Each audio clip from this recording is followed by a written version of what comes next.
E aí, galerinha do Santos Dumont, beleza?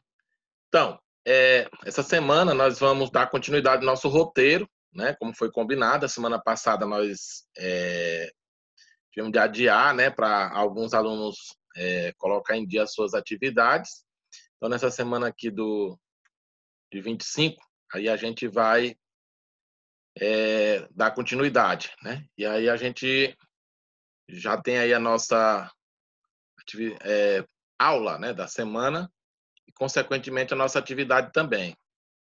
E aí eu conto com vocês aí para assistir a videoaula e, ao mesmo tempo, não deixar de responder a atividade dessa semana também, ok? Então, vamos lá. Na terceira semana, né, o que foi combinado lá no nosso roteiro, nós vamos estar trabalhando os aspectos da queda livre de objetos, né? Esses objetos, eles caem devido à ação da gravidade, né?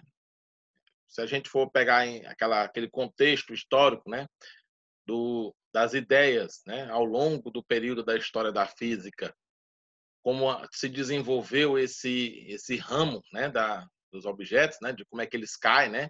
Que Aristóteles falava que os objetos caíam proporcional às suas massas, né? Ele falava da ideia de peso, né? Tinha uma relação direta. E aí nós sabemos que não é somente isso, né? Apesar que isso não é nem verdade, né? Não é proporcional ao peso. Existe um outro fator que influencia na queda dos corpos, né? Mas uma coisa é comum na queda dos corpos, uma coisa que é constante, né? Que é a famosa gravidade, né? Que já existe algumas pessoas aí até duvidando da existência dessa gravidade. Inclusive, eu gosto de brincar, né? Quem tem dúvida da gravidade, sobe num prédio, né? E aí pula para saber se a gravidade não existe. Se ela não existir, você não vai cair, né? Não, mas nós sabemos que tudo que sobe, desce, né? Devido à ação da gravidade. Então, a ideia do conceito de queda livre, né?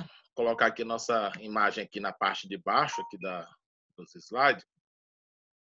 A ideia do conceito de queda livre é exatamente essa, né? Que um corpo cai livremente, né, num movimento e se desloca livremente, unicamente sob a influência da gravidade.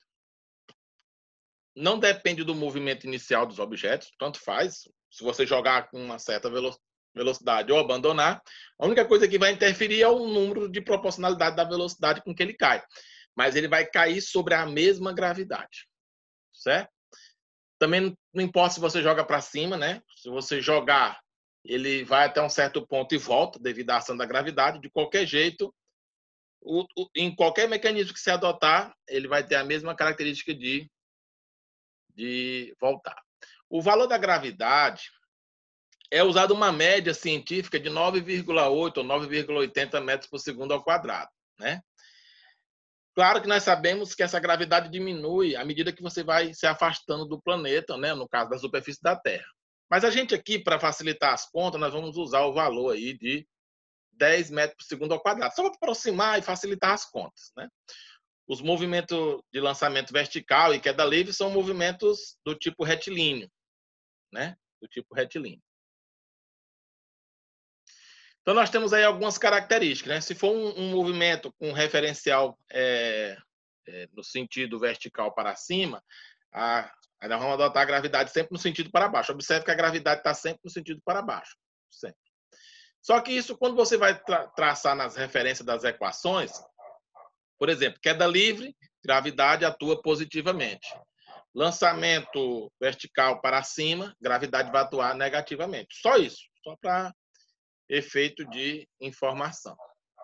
Então, esses movimentos, eles obedecem às seguintes equações, né? Então, vamos ver para as equações aí, né? Então, a básica são essas equações aí que a gente vai estar colocando, né? Em alguns livros, no lugar de y, usa h, né? Aí ficaria h, h0, v0t, né? Que é velocidade e tempo, g, que é a gravidade, e o tempo, né? Esses y correspondem às alturas relativas em relação à posição que é adotada. Velocidade final, velocidade inicial, gravidade e tempo. Isso aqui é no caso do lançamento, como eu falei, ó, gravidade negativa. Por corpo abandonado, a única coisa que a gente vai estar trabalhando aí, né, se você adotar o mesmo eixo de referência, né, é só que você vai traçar aí colocando a posição inicial como zero, né? Mas uma outra maneira bem rápida de você trabalhar com ela aí é você colocar o referencial na parte de cima e aí você usa o G positivo. Não tem estresse nenhum. Tudo vai depender da sua referência. Então, nós temos aí uma imagem. Lembra que eu falei para vocês? Ó, um corpo que é abandonado. Ó, ó.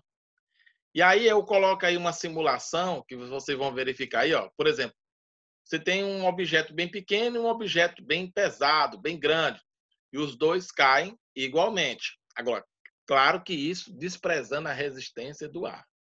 Uma experiência boa para se fazer seria você, porque se você pegar uma pena e você pegar uma borracha ou um pincel e soltar, o pincel cai primeiro do que a pena. Mas se vocês colocar os dois numa tampa, por exemplo, colocar os dois em cima da tampa e soltar a tampa vai servir como uma espécie de vácuo, né? Ele vai gerar um vácuo, né, nessa parte de cima. Aí todos eles vão cair junto com a tampa, o pincel e a pena. Igual essa simulação aí do elefante e de uma pedra, né, solta da mesma altura, as duas chegam juntas, né? É até uma das questões que está na nossa atividade, tá ok? Aí nós temos aí agora, ó, quando o objeto, né, já tem agora uma certa resistência dual. Observem aí que agora, ó, o que acontece aí, ó? O objeto mais pesado, né, no caso aí o elefante, chega primeiro, né? Aí depois é que chega a pena. Pode ser uma pena, um objeto que tenha uma certa influência sobre a resistência do ar, tá ok? Aí nós colocamos aí algumas proporcionalidades, né? Com relação à velocidade, com relação à distância, né? Você verifica aí as alterações no tempo, né? Por exemplo, em 1 segundo, 10 metros por segundo, em 2 segundos, 20 metros por segundo, em 3 segundos, 3 metros por segundo, em 4 segundos, 40 metros por segundo e assim sucessivamente. Já para a distância, no primeiro segundo, 5 metros, no segundo segundo, 20 metros, no terceiro segundo, 45 metros, no quarto segundo, 125 metros. Então, você tem aí uma proporcionalidade da distância em relação ao posicionamento anterior e a relação da velocidade em relação à sua situação anterior, né? À medida que o tempo vai passando, aí você vai aumentando a velocidade, consequentemente, em relação à distância anterior, você vai aumentando a distância também, né? E você verifica aí, ó, que aqui essa alteração, ela tem uma proporcionalidade específica, né? Por isso que tem aquela relaçãozinha lá de 1/2 GT ao quadrado, que significa exatamente essa mudança aí, ó. Então vamos aí para nossas atividades que está no roteiro, né, que nós colocamos lá.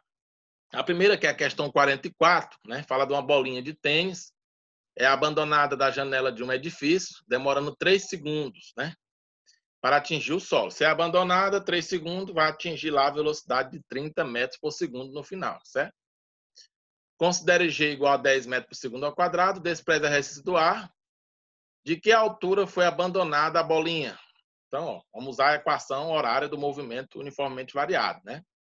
Que se apresenta abaixo. Está aqui, ó, a equação horária. S0, PT, AT ao quadrado dividido por 2. Podia ser também aquele lá do Y, Y0, não teria problema nenhum, não muda em nada.